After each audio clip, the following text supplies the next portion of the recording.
21 मई को मध्य प्रदेश के पूर्व पंचायत एवं ग्रामीण विकास मंत्री कमलेश्वर पटेल जनता की समस्याओं को लेकर लॉकडाउन के दौरान जिला मुख्यालय में बाबा साहब अम्बेडकर की प्रतिमा स्थल पर अपने 2 दर्जन साथियों के साथ पहुंचकर धरना प्रदर्शन किया था।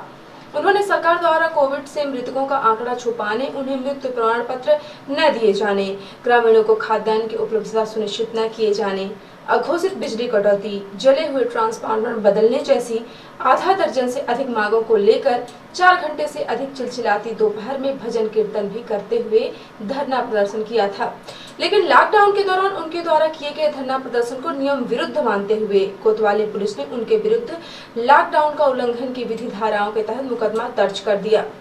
पूर्व मंत्री और जिला कांग्रेस कमेटी के अन्य कई पदाधिकारियों के खिलाफ दर्ज किए गए मामले के बाद राजनीति गर्मा गई है। इस संबंध में कांग्रेसियों ने ऑफ द रिकॉर्ड कहा कि यह सारी कार्यवाही सत्ता के इशारे पर की गई, लेकिन जनता की आवाज को शासन प्रशासन तक पहुंचाने के लिए उन्हें मुकदमों की परवाह नहीं है। उन्होंने कहा कि मुकदमे के बाद भी अगर जनता की समस्याओं पर शासन प्रशासन ने ध्यान नहीं दिया तो वो पीछे हटने वाले नहीं हैं, चाहे कितने भी मुकदमे उन पर दर्ज कर दिया जाए। पूर्व नेता प्रतिपक्ष अजय सिंह राहुल के निर्देश एवं मार्गदर्शन में यूथ कांग्रेस ने जिले में सैनिटाइजर का छिड़काव शुरू किया है, जिसकी शुरुआत जिला स्तर पर 27 तारीख से की गई, जो अनवरत जारी है। 1 जून को युवक कांग्रेस अध्यक्ष देवेंद्र सिंह दादू ने अपने साथियों के साथ सीधी नगर पालिका क्षेत्र में निकलकर सैनिटाइजेशन का काम किया। युवक कांग्रेस ने सीधी शहर के अस्पताल चौक, सराफा बाजार, पुराना हनुमान मंदिर, लालता चौक, पुराना बस स्टैंड, गांधी चौक होते हुए शहर के अनेक स्थानों में सैनिटाइजेशन का काम किया और कोरोना महामारी को जड़ से खत्म करने की बात कही। सैनिटाइजेशन के दौरान युवा कांग्रेस के अध्यक्ष देवेंद्र सिंह दादू ने एनटीवी इंडिया न्यूज को अपने इस अभियान के उद्देश्य की जानकारी दी। इसके साथ ही उन्होंने एनटीवी इंडिया न्यूज के द्वारा उठाए गए सवालों के जवाब दिए और कहा कि राजनीति में स्तर गिरता जा रहा है, लोग समाज सेवा करने वाले लोगों की टांग खींचते हैं। देखिए, जो कोरोना जैसी महामारी पूरे भारत देश में और मध्य प्रदेश में सीधी जो अव्वल नंबर पे है, उसके लिए हमारे अपने कई अपनों को खोया, अपने भाइयों को खोया। उसके तहत लेके आज जनप्रतिनिधि हमारे ज़िले में बड़े दुख के साथ कहना पड़ रहा है कि जो काम जनप्रतिनिधियों को करना चाहिए उसके लिए आम जनता जिला युवक कांग्रेस, क्योंकि ये परिवार तो हमारा है, ये ज़िला हमारा है, इसके लेकर लॉकडाउन खुलने से के पहले हमारा जो भी हमारा सैनिटाइजेशन कार्यक्रम है उसको लेकर हम पूरे ज़िले में गाँव-गाँव, छोटे-छोटे कस्बों तक में जा रहे हैं, क्योंकि ये कोरोना जैसी महामारी पूरे गांव में फैल चुकी है। अभी जान रहे भयावह स्थिति है। रिपोर्ट और जो इनके पास कागजात है ये सब दिखावे के झूठ है, तो हमारी जान न चली जाए इनके राजनीति के चक्कर में, क्योंकि ये तो ऐसी झूठी राजनीति करते हैं। इसको लेकर जिला युवा कांग्रेस, सारे युवा साथी मेरे पूरे ज़िले भर में हर कस्बों में हम जाकर अपने द्वारा सैनिटाइजेशन का काम कर रहे हैं। आज सीधी जिला में लॉकडाउन की थोड़ी बहुत राहत दी गई है। इसको लेकर जो गांव-गांव, दूर-दूर से लोग शहर में खरीदारी के लिए आएंगे तो हमारे शहर में से कोई चीज़ दिक्कत ना पड़े, इसलिए पूरे नगर पालिका में हम सैनिटाइजेशन का काम कर रहे हैं। एक तरफ कोरोना महामारी है, दूसरी तरफ राजनीति भी बहुत जमकर हो रही है।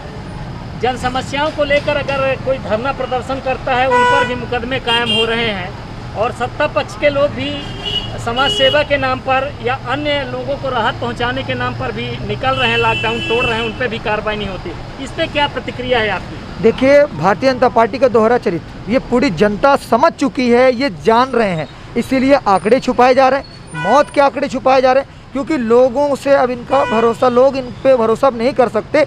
इसीलिए आप आए दिन देखा होगा कमलनाथ जी ने अगर एक बयान दिया कि ये इस बार इंडियन वेरिएंट है, जो आपके नेताओं ने खुद सुप्रीम कोर्ट में लगाया था, तो आपने उनका पुतला जलाया। मैं जो प्रशासन जो आँख में पट्टी बांध के बैठी है, जो कोई मतलब नहीं इनको, तो इन पे कोई कार्रवाई नहीं हुई।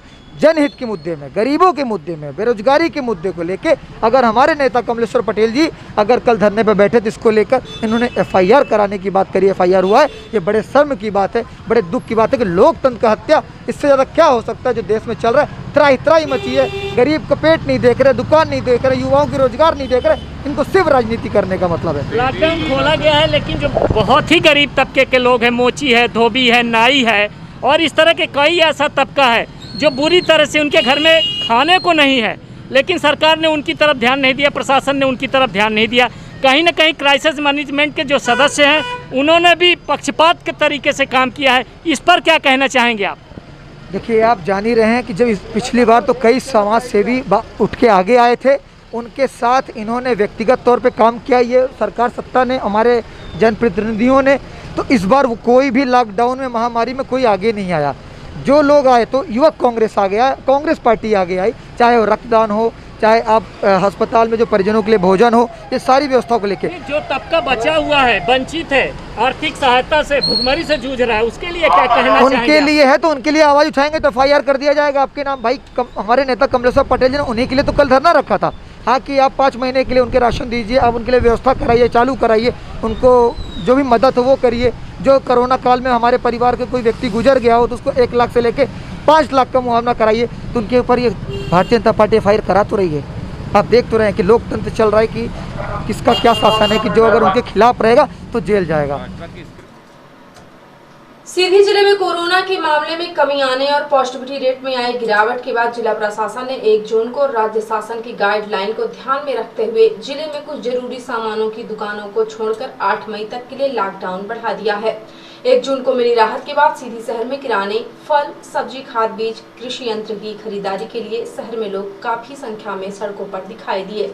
कई दुकानों में तो सोशल डिस्टेंसिंग का भी लोगों ने ख्याल नहीं रखा। 1 महीने से भी ज्यादा समय के बाद मिली राहत में लोगों ने घूम कर शहर में किराना, सब्जी और फल की खरीदारी की।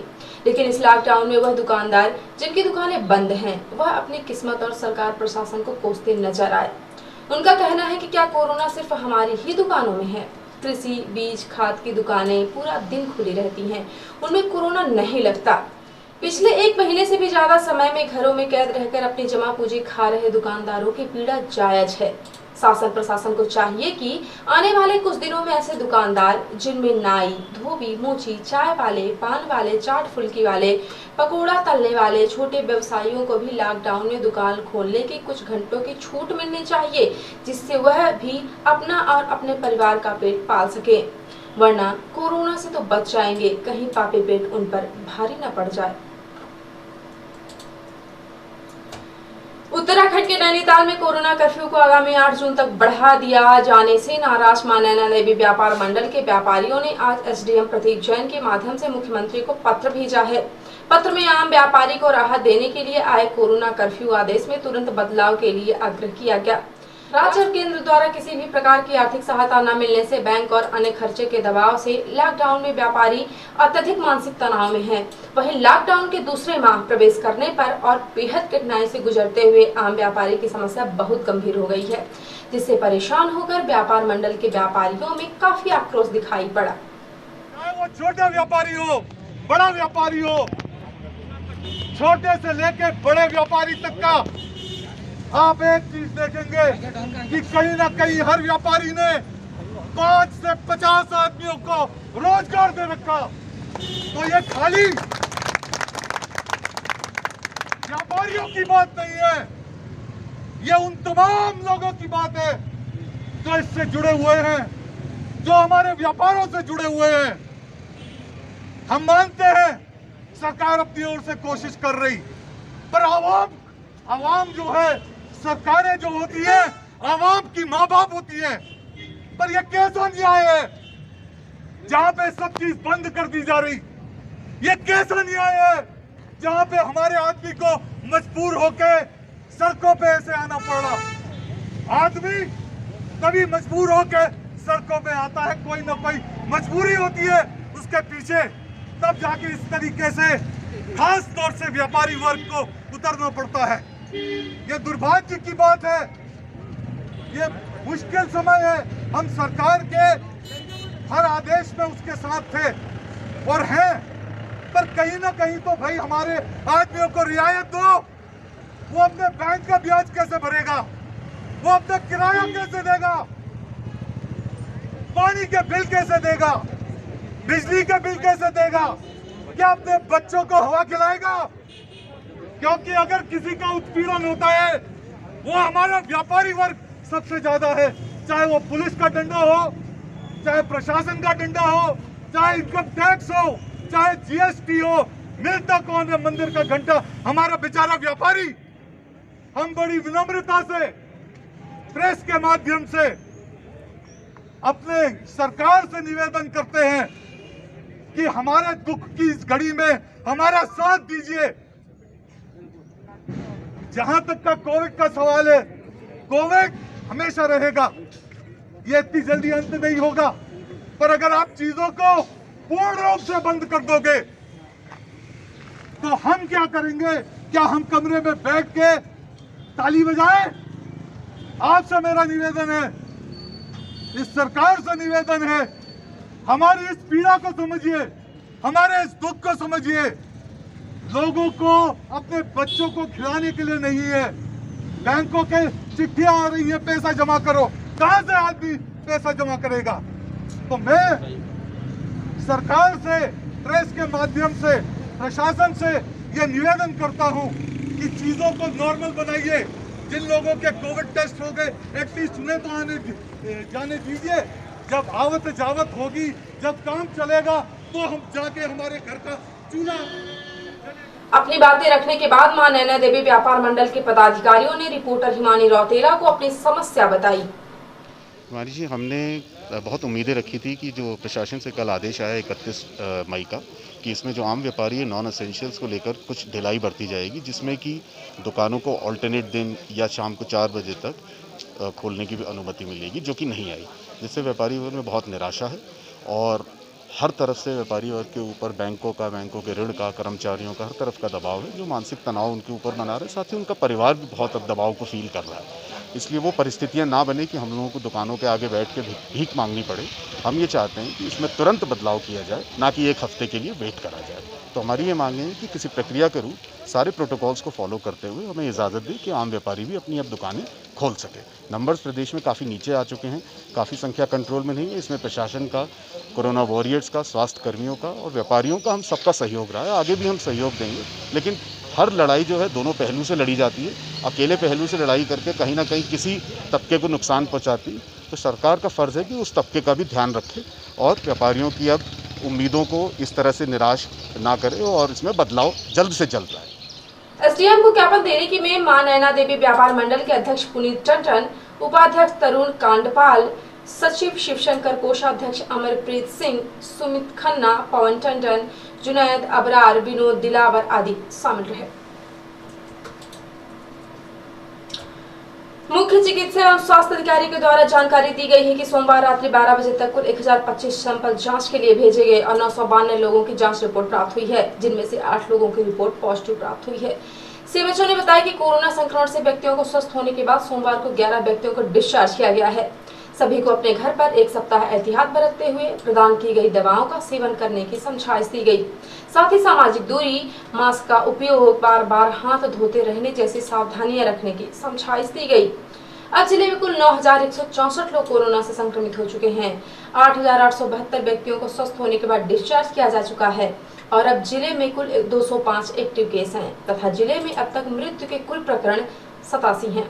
जिला मुख्यालय के शासकीय संस्थाओं में उपलब्ध 107 आइसोलेशन बेड में से 102 रिक्त हैं और 113 ऑक्सीजन सपोर्टेड बेड में से 83 रिक्त हैं तथा 10 बेड आईसीयू में 1 बेड रिक्त है। और अब इसे प्रादेशिक हलचल। बिना तैयारी भोपाल अनलॉक, सड़कों पर कम निकले लोग, शराब दुकानें सूनी, अधिकारियों के आने के पहले गोले बनवाते रहे पुलिसकर्मी। झोलाछाप डॉक्टर के देवदूत का दर्जा, बीजेपी विधायक ने सीएम को लिखा पत्र, कहा इन्हें कोरोना योद्धा का दर्जा मिले। मुरैना में छत से कूदकर फरार हुई दुल्हन, 3 दिन ससुराल में रही, चौथे दिन 6 लाख का जेवर लेकर भाग गई। और इंदौर को 5000 करोड़ से ज्यादा का नुकसान, अकेले कपड़ा कारोबार का ही आंकड़ा 350 करोड़ से ज्यादा। और अब पैसा राशि हलचल। इस साल सीबीएसई 12वीं के एग्जाम नहीं होंगे, प्रधानमंत्री ने कहा छात्रों की सुरक्षा हमारी प्राथमिकता।